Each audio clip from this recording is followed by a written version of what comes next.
The morning mist clung to the Scottish Highlands like a gentle shroud, wrapping around the ancient towers of Balmoral Castle in an embrace that seemed both protective and sorrowful. Inside the castle's familiar walls, where Queen Elizabeth II had found solace for over 7 decades, the atmosphere was heavy with unspoken understanding. The Queen, now 96 years old, had always considered Balmoral her true home, far removed from the ceremonial grandeur of Buckingham Palace or the official duties of Windsor Castle. Here, among the heather-covered hills and rushing streams of the River Dee, she could simply be Elizabeth, a woman who loved her dogs, her horses, and the wild beauty of Scotland. The castle staff moved with quiet efficiency through the corridors, their footsteps muffled on thick carpets that had witnessed generations of royal summers. Angela Kelly, the Queen's devoted dresser and confidant, carefully selected clothing from the wardrobe, her hands trembling slightly as she handled each familiar garment. These weren't just clothes. They were part of a life story written in fabric and memory. The Queen had always preferred practical clothing at Balmoral: sturdy tweeds, comfortable cardigans, and her beloved Barber jackets that had seen countless walks across the estate's 50,000 acres. Dr. Douglas Glass, the royal physician, maintained his professional composure as he checked on his patient, but those who knew him well could see the concern etched in the lines around his eyes. The Queen had been growing frilier in recent months, though her mind remained as sharp as ever. She still insisted on reading the red boxes containing government papers, still asked penetrating questions about affairs of state, and still demonstrated the unwavering sense of duty that had defined her remarkable reign. But her body was finally acknowledging what her spirit had long refused to accept, that even queens are mortal. The Reverend Dr. Ian Greenshields arrived quietly that morning, his presence both comforting and ominous. As moderator of the General Assembly of the Church of Scotland, he had developed a warm relationship with the Queen, who took her role as Supreme Governor of the Church of England seriously while respecting the independence of Scottish Presbyterian traditions. Their conversations had always been meaningful, touching on faith, duty, and the weight of responsibility that came with the crown. Today, his visit carried extra significance as he offered spiritual comfort to a woman who had dedicated her entire adult life to serving others. The estate workers continued their daily routines, tending to the gardens where the Queen had planted trees to mark significant occasions, maintaining the grouse moors where she had spent countless happy days during the shooting season, and caring for the Highland cattle that dotted the landscape like living sculptures. Many of these employees had served the royal family for decades, some following in their parents' footsteps, creating a continuity that mirrored the monarchy itself. They knew every one of the Queen's preferences, from her favorite walking routes to her love of picnics by the loch, regardless of the weather.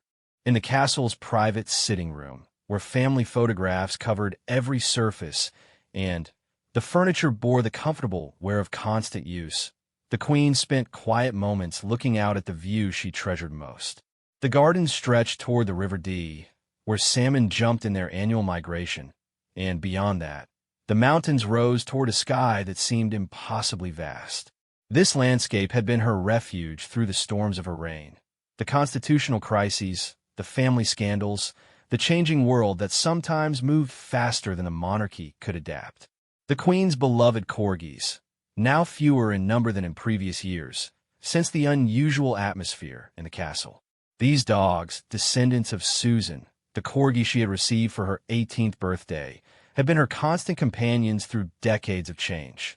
They followed her more closely than usual, their instincts picking up on subtle changes that human eyes might miss.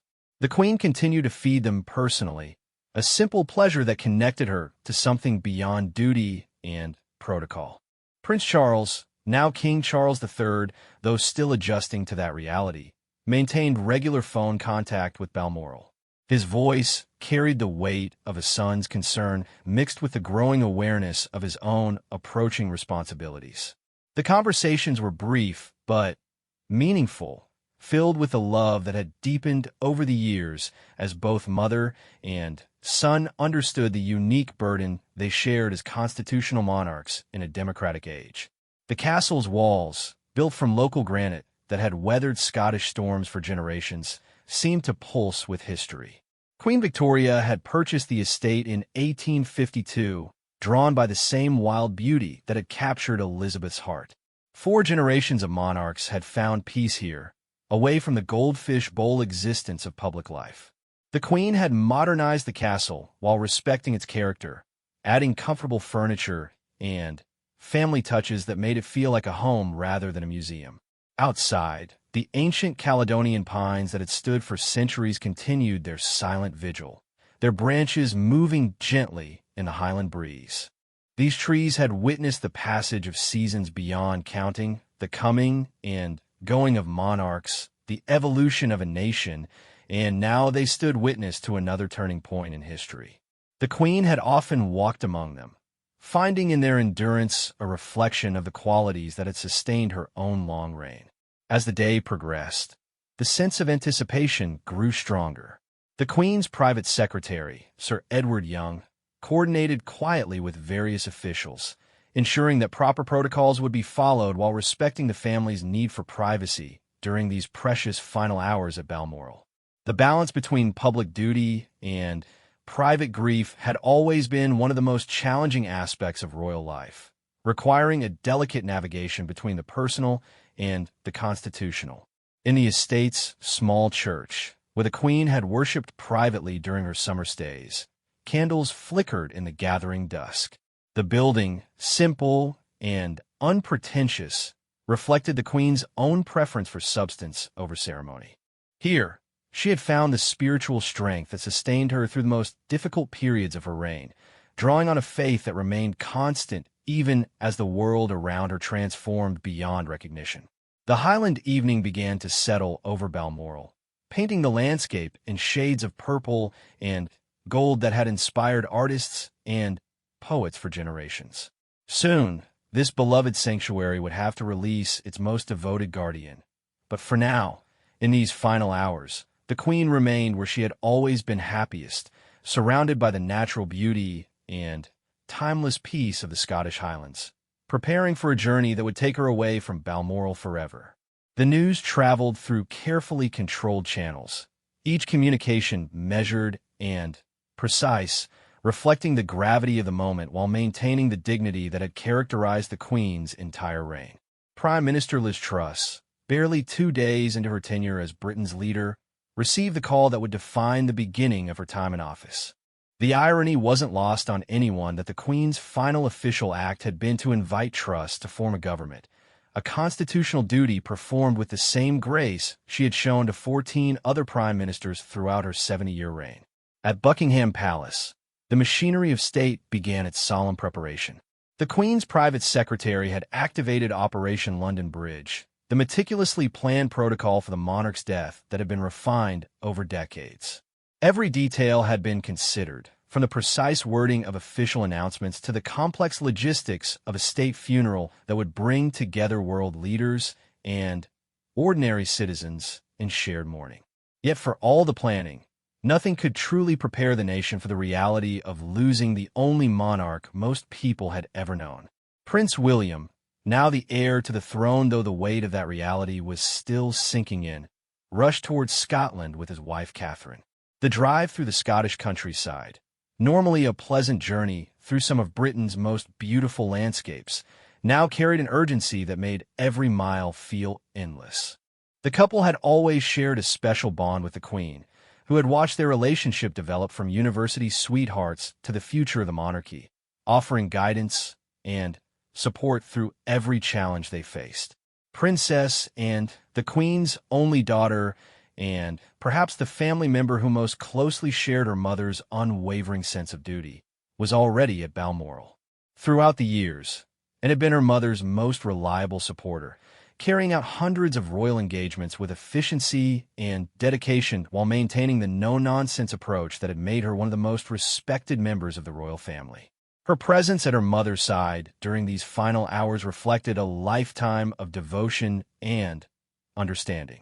Prince Andrew and Prince Edward, despite the controversies and challenges that had marked recent years were also traveling to Scotland. Family bonds transcended public difficulties, and the Queen had never wavered in her love for her children, even when their actions had caused embarrassment or concern. The approaching gathering at Balmoral would be about family, not public roles or constitutional positions, as the monarchy prepared to transition from one generation to the next. The Archbishop of Canterbury, Justin Welby, prepared for what would be one of the most significant moments of his tenure as the spiritual leader of the Church of England.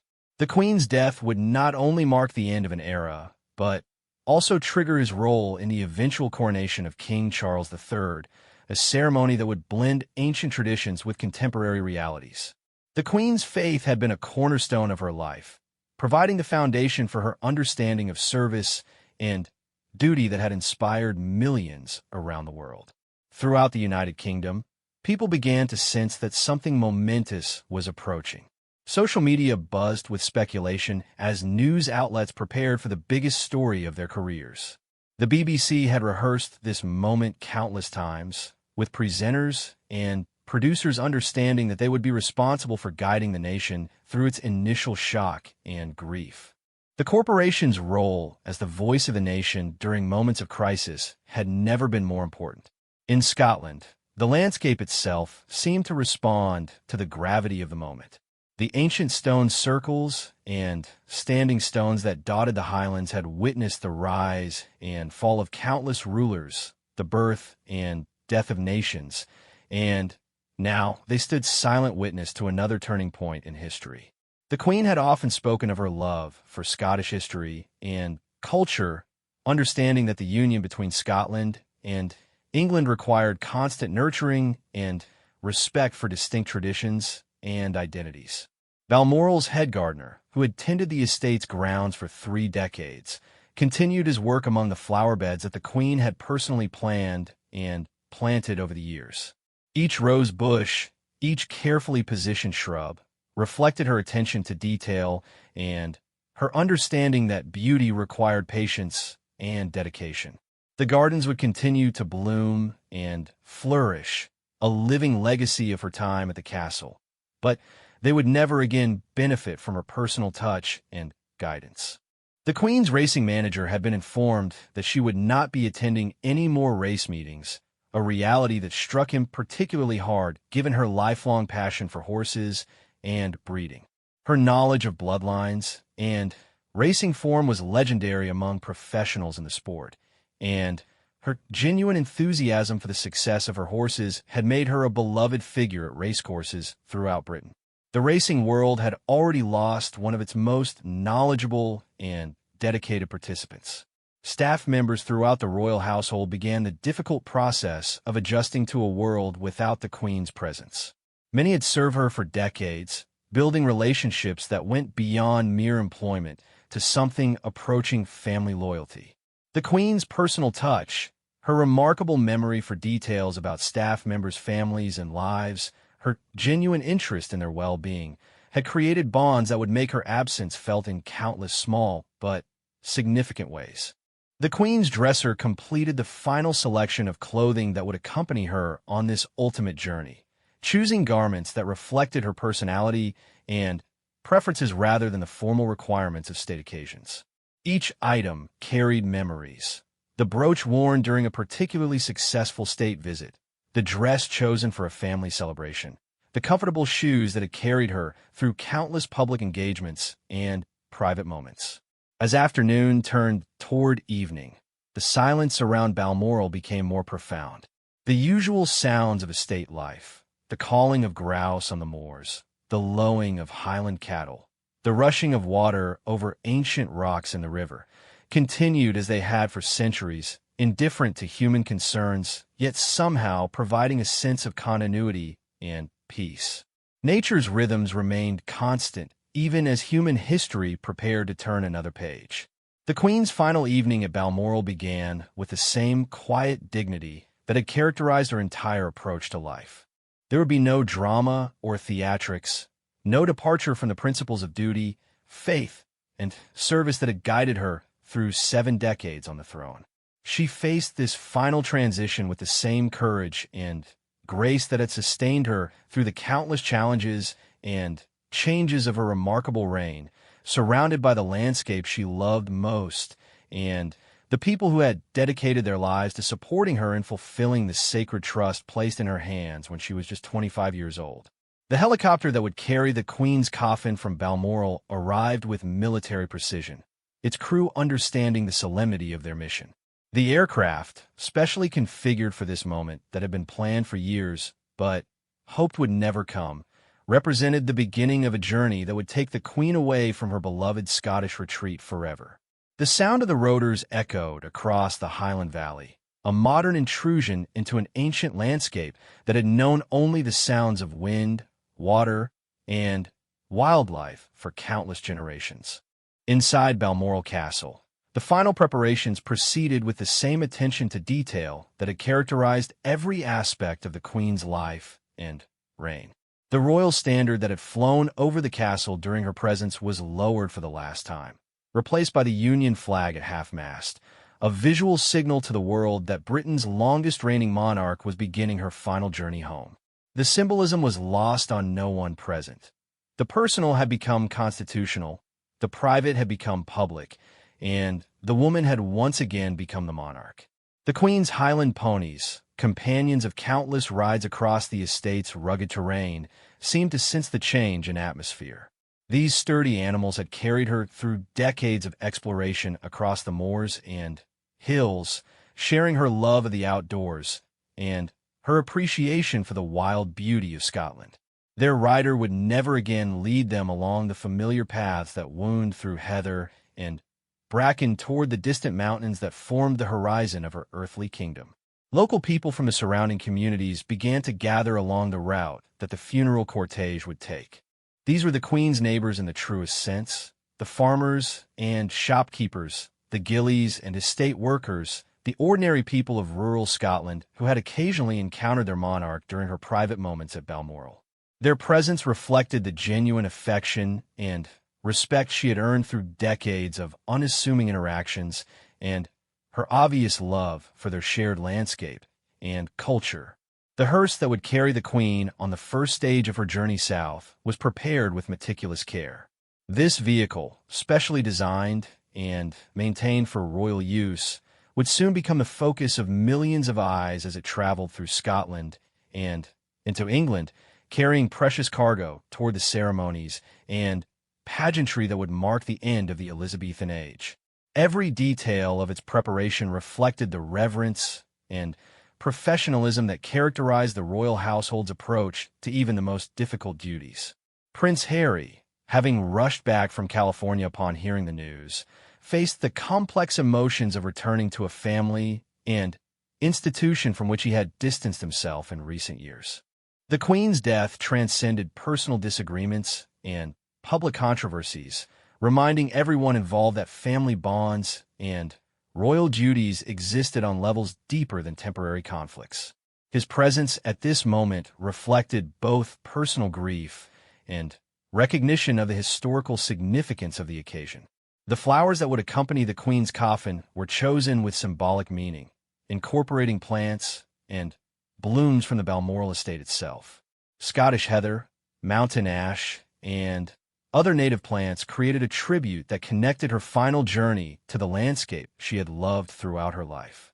These simple, natural decorations reflected her preference for authenticity over ostentation, for meaning over mere display, for connections to the earth, and seasons that had sustained her through decades of service.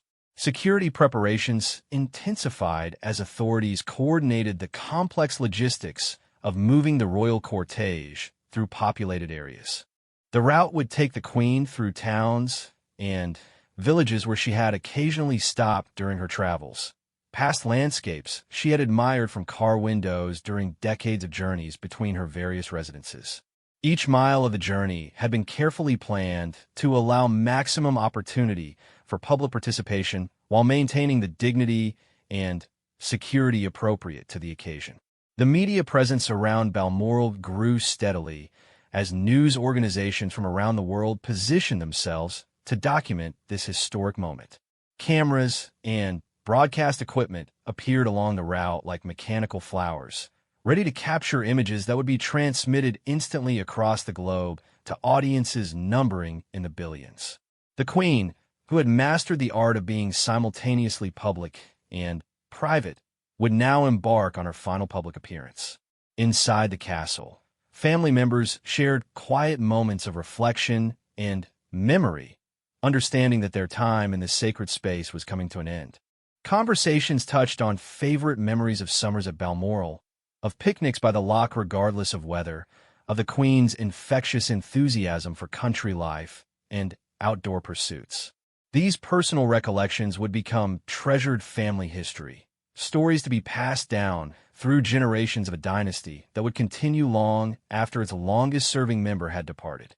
The Queen's personal effects were carefully packed with the same attention to detail that had characterized her approach to every aspect of her life. Items that held special significance, photographs, books, personal correspondence, were handled with a reverence due to artifacts of a life extraordinarily well-lived. Each object told a story, whether of family relationships, state responsibilities, or personal interests that had provided balance and joy throughout the demands of royal duty. The staff of Balmoral began the process of transitioning from serving a living monarch to maintaining a historical legacy. The castle would continue to function as a royal residence for future generations, but it would never again be home to the sovereign who had loved it most deeply and understood its significance most completely. Their years of dedicated service had created bonds that transcended employment, relationships that made this moment personally devastating as well as historically significant. As evening approached, the reality of departure became increasingly immediate. The Queen would soon leave Balmoral for the final time, beginning a journey that would take her through the hearts and minds of millions of people who had never met her personally, but who understood instinctively that her death marked the end of an era that had defined their entire lives. The woman who had promised at age 21 to serve until her life's end was about to fulfill that vow in the most complete way possible. The ancient stones of Balmoral Castle, which had sheltered generations of royalty and witnessed countless moments of joy and sorrow, prepared to release their most devoted inhabitant. The Queen's departure would not diminish the castle's significance, but would transform it from an active royal residence into a shrine of memory, a place where future visitors could connect with the spirit of a monarch who had embodied duty, dignity, and dedication throughout one of the most remarkable reigns in British history. The moment of departure arrived with the quiet dignity that had characterized the Queen's entire approach to life and duty. The coffin, draped in the royal standard of Scotland and topped with a simple wreath of flowers from the Balmoral estate, was carefully placed in the hearse as family members and staff gathered to witness this solemn moment. The sight of the Queen leaving Balmoral for the final time carried an emotional weight that no amount of planning or protocol could fully prepare anyone to experience. King Charles III, still adjusting to a title that felt both familiar and foreign, stood with his siblings as their mother began her final journey. The man who had waited longer than any heir in British history to assume the throne now faced the reality of ruling without the guidance and support of the woman who had mentored him for over 7 decades.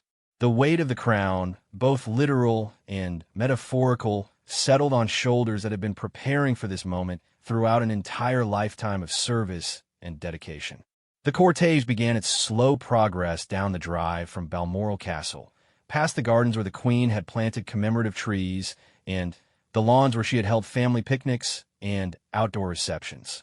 Every yard of the journey was familiar territory, landscapes that had provided the backdrop for countless happy memories and peaceful moments away from the pressures of constitutional monarchy.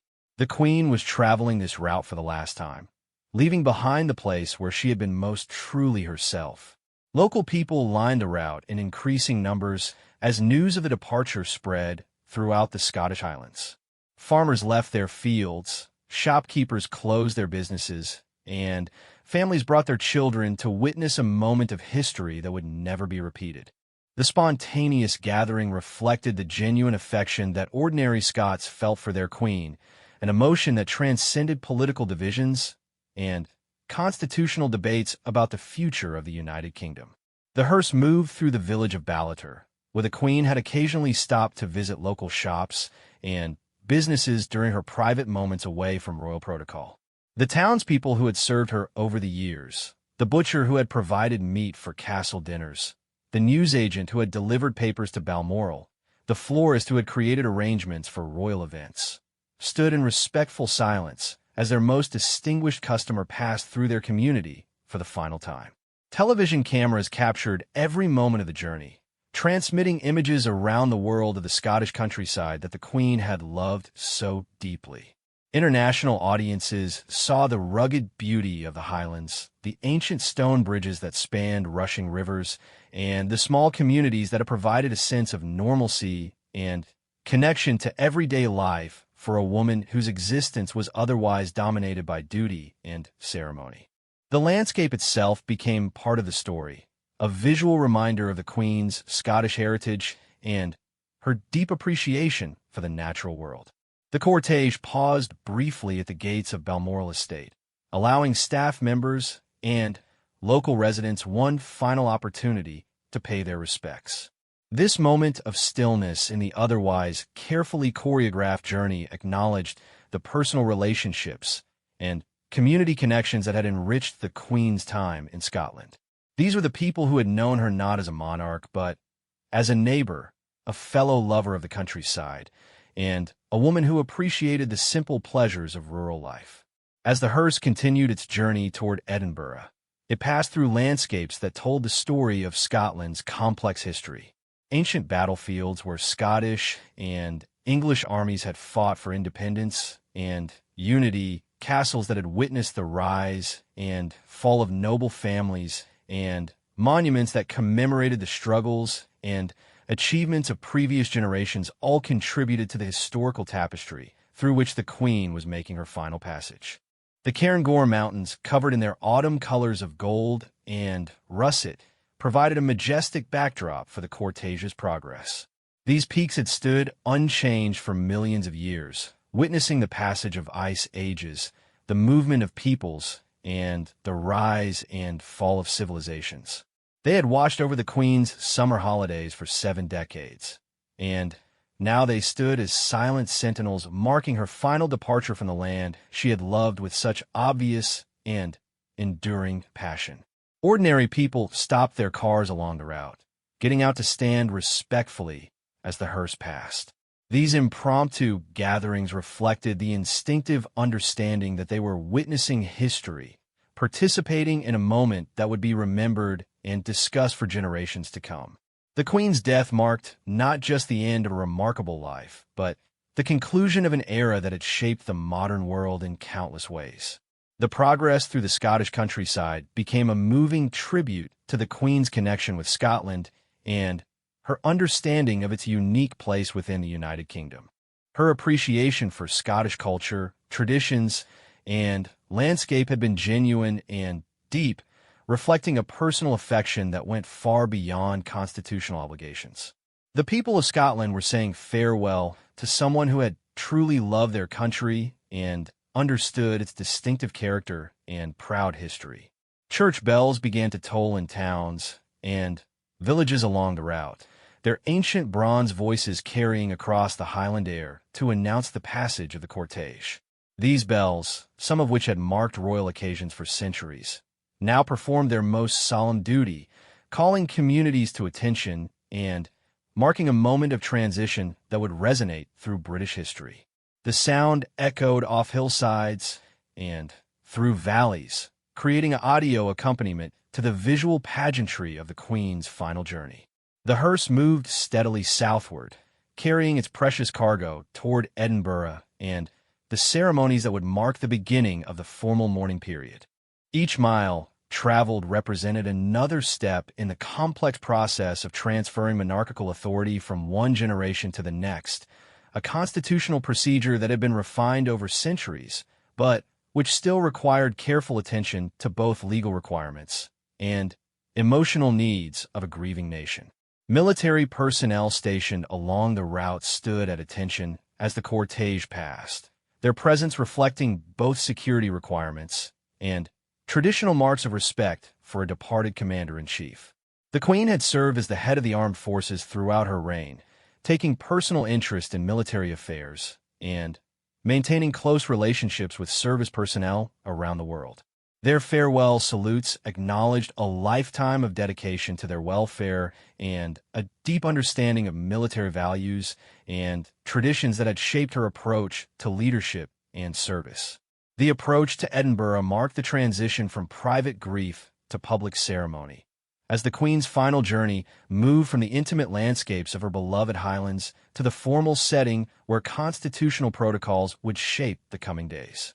The ancient city, with its castle perched dramatically on volcanic rock and its royal mile connecting palace to fortress, prepared to receive its monarch for the last time. Edinburgh had been a significant part of the Queen's life, serving as the setting for numerous state ceremonies and the annual Holyrood Week celebrations that had strengthened the bonds between the monarchy and Scotland.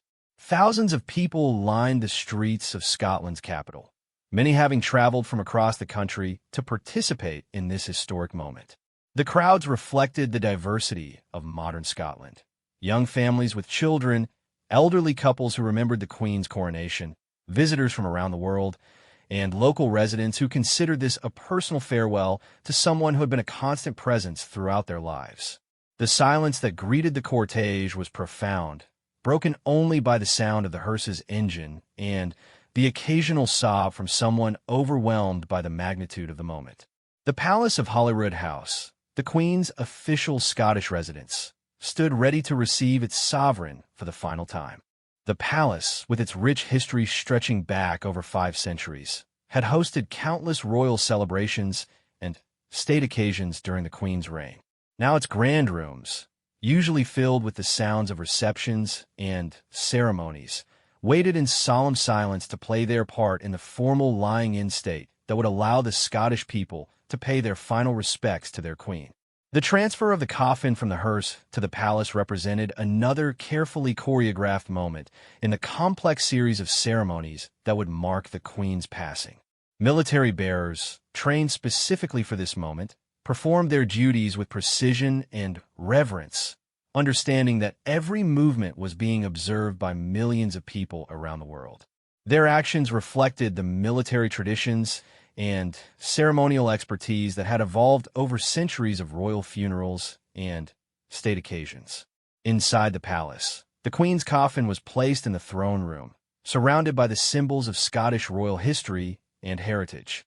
The ancient crown of Scotland, the scepter, and the sword of state, the honors of Scotland that had crowned Scottish kings and queens for centuries, were positioned nearby, connecting the Queen's passing to the deep historical roots of Scottish monarchy. These treasures, older than their English counterparts, represented the independent heritage that Scotland had brought to the Union of Crowns. The first members of the public began to file past the coffin in respectful silence, each person carrying their own memories and connections to the Queen's long reign. Some had met her personally during royal visits to their communities, others had served in organizations she had patronized, and many simply wanted to express their gratitude for a lifetime of dedicated service. The diversity of the mourners reflected the Queen's broad appeal across different generations, social backgrounds, and political perspectives. King Charles III returned to London to begin the complex process of assuming his new constitutional role, leaving his mother in the care of the Scottish people who had always held a special place in her heart. The separation represented another stage in the gradual transition from personal grief to public duty, as the new monarch faced the challenge of maintaining the monarchy's relevance and respect in a rapidly changing world. His mother's example of duty and dedication would guide him, but he would need to find his own approach to the challenges ahead. The queue of mourners outside the palace grew steadily longer as word spread that the public could pay their respects. People brought flowers, personal mementos, and handwritten notes expressing their feelings about the Queen's death and their memories of her impact on their lives. The spontaneous shrine that developed outside the palace gates reflected the genuine affection that ordinary people felt for someone they had never met personally, but who had been a constant reassuring presence throughout decades of change and uncertainty. Scottish pipers, wearing the traditional dress of their ancient craft, played laments that echoed through the Edinburgh streets and across the surrounding hills. The haunting melodies, passed down through generations of Highland musicians, provided a soundtrack of mourning that connected the Queen's passing to the musical traditions of Scotland. The pipes had marked royal occasions for centuries, and now they performed their most solemn duty in honoring a monarch who had understood and appreciated their cultural significance. Representatives from Commonwealth nations began arriving in Edinburgh to pay their respects to the Queen, who had been the symbolic head of their association for 7 decades.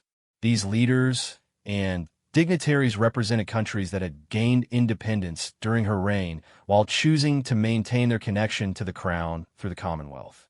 Their presence reflected the Queen's success in transforming the British Empire into a voluntary association of sovereign nations united by shared values and mutual respect. The evening light began to fade over Edinburgh as the Queen's first full day away from Balmoral drew to a close. The city's ancient stones, which had witnessed the passage of centuries and the rise and fall of many rulers, now served as the setting for this latest chapter in the long story of monarchy in Scotland. The Queen would remain here for several more days, allowing her Scottish subjects to say farewell before she traveled south for her final journey to Westminster and Windsor. In the gathering darkness, the lights of Edinburgh Castle illuminated the fortress that had dominated the city's skyline for over 1,000 years. From its ramparts, generations of Scottish royalty had looked out over the landscape they ruled, and now those same stones provided a dramatic backdrop for the Queen's final state ceremony in Scotland. The continuity of place and tradition connected her passing to the deep historical roots that had sustained the monarchy through countless challenges and changes. The Queen's journey from Balmoral was complete, but her final voyage was just beginning. From Edinburgh, she would travel to London for the ceremonies that would mark the formal end of her reign and the beginning of a new chapter in British history. The Scottish phase of her farewell had honored her love for the country and its people, but the nation as a whole still awaited the opportunity to say goodbye to the sovereign who had defined the modern monarchy and shaped the world through 7 decades of unwavering service to duty, faith, and the people she had sworn to serve until the end of her remarkable life.